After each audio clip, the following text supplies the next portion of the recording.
Saindo do bunker, eu sou Kortov e isso daqui é um vídeo de reflexão no tópico controverso de respiração. Parece muito uma piada, mas não é realmente um vídeo sobre respiração. E embora esse tópico não seja controverso, é um tópico que vale a pena discutir.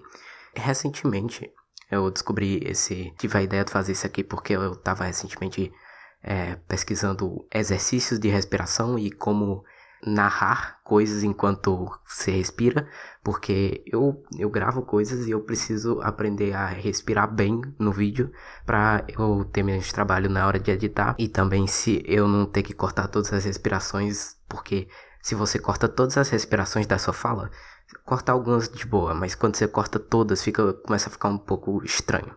Então eu tava pesquisando como respirar melhor enquanto você grava e como não ficar estranho. E eu caí num vídeo desse cara que ele tava falando sobre respiração em gravações de audiolivros. Ele tem um ponto que eu achei muito interessante, que era que o narrador de audiolivro, ele devia respirar nas gravações e quem fosse editar essas narrações de audiolivro não deveria cortar essas respirações, porque isso dava um caráter mais humano, porque a respiração, na opinião dele, obviamente, a respiração é quase que uma atitude intrínseca de você falar alguma coisa. Não tem como você falar alguma coisa sem respirar e você escutar a respiração de alguém. Então, o ponto que ele estava querendo fazer é que em audiolivros, narrações deveriam ter a respiração, não deveriam cortar a respiração do narrador. E eu discordo disso, porque pra mim, se eu estiver escutando um audiolivro e a pessoa estiver narrando a história e o tempo todo eu ficar escutando a respiração dela, eu vou começar a perder o foco da narração. Até porque eu perco o foco em que estão falando muito rápido, principalmente se eu tô escutando alguma coisa há muito tempo, então eu começo a perder a atenção no que a pessoa tá falando.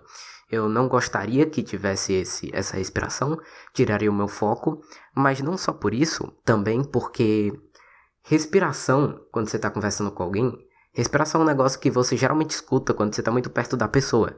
Então, se você tá escutando a respiração dele, isso tá passando alguma coisa. Tá passando, por exemplo, ideia de intimidade. Então, não é isso que eu ia querer num audiolivro. Outra coisa que a respiração dá a entender é que importa quem tá falando essa informação. Porque a respiração é um aspecto que meio que humaniza a fala da pessoa. Dá à fala da pessoa algo que é mais especial. Porque quando você escuta alguém falando e ela termina uma frase e ela respira, dá a entender que você tá falando com essa pessoa diretamente. Essa pessoa tá falando diretamente pra você. O que eu sinto quando eu escuto a respiração em alguma narração é que importa que seja especificamente aquela pessoa falando aquilo. E no audiolivro não é o caso, porque não importa se é aquele narrador em específico que está narrando. O que importa é o que essa pessoa está falando. Agora, a minha história com respiração... que a minha história com respiração é que eu não sabia respirar. Isso é uma frase muito estranha de falar, mas é verdade, eu não sabia respirar. Inclusive, eu não sei respirar até hoje. Eu nunca sei se eu tô respirando certo, porque...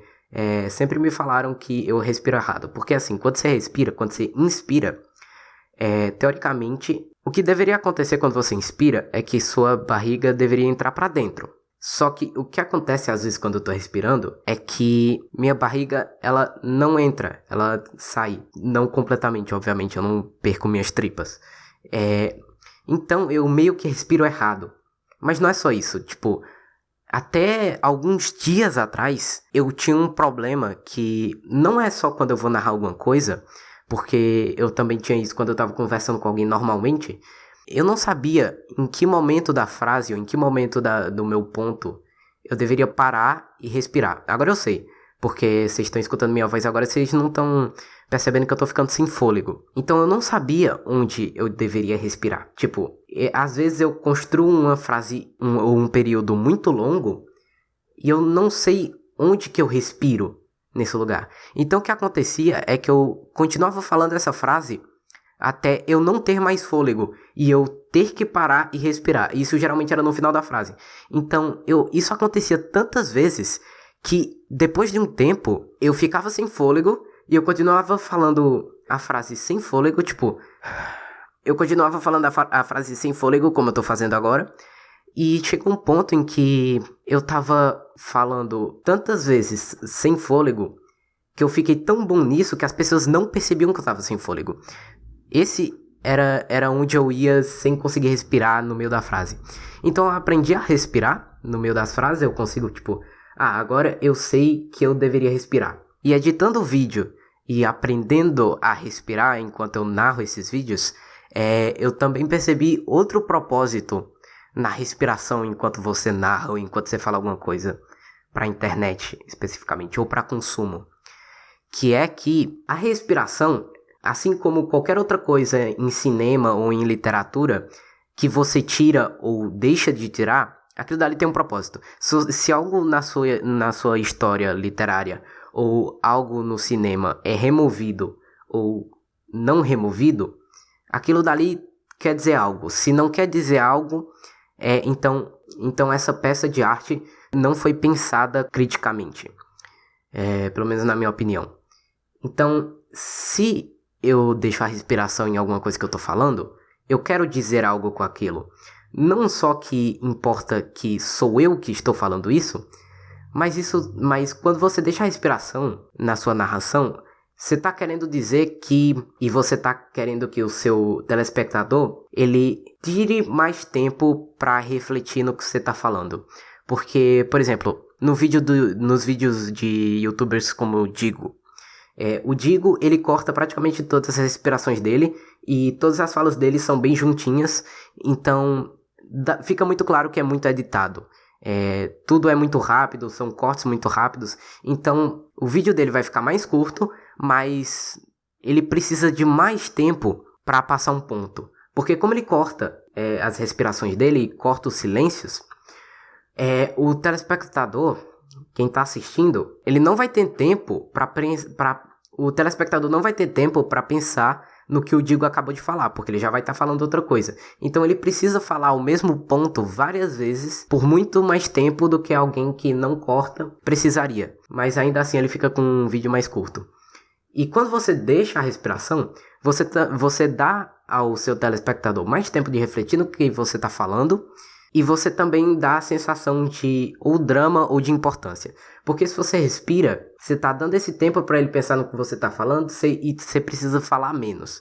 Então, você pode, por exemplo, falar coisas mais complicadas. Porque como você vai deixar a sua respiração, como você vai deixar um silêncio, o seu telespectador ele não vai ficar confuso, porque mesmo que você falou algo complicado, ele vai ter um tempo antes de chegar à próxima frase. Ele vai ter um tempo para refletir no que você acabou de falar. Então, você vai ter mais possibilidade no que você pode falar. E suas frases podem ser mais complexas e ter várias camadas. Essa foi a minha opinião sobre respiração. Esse tópico é extremamente em alta no momento. Todo mundo falando sobre respiração. Esse tópico que diverge muitas opiniões. Muitas famílias foram destruídas pelo tópico da respiração. E é isso, eu vou me esconder dos mísseis nucleares. Falou.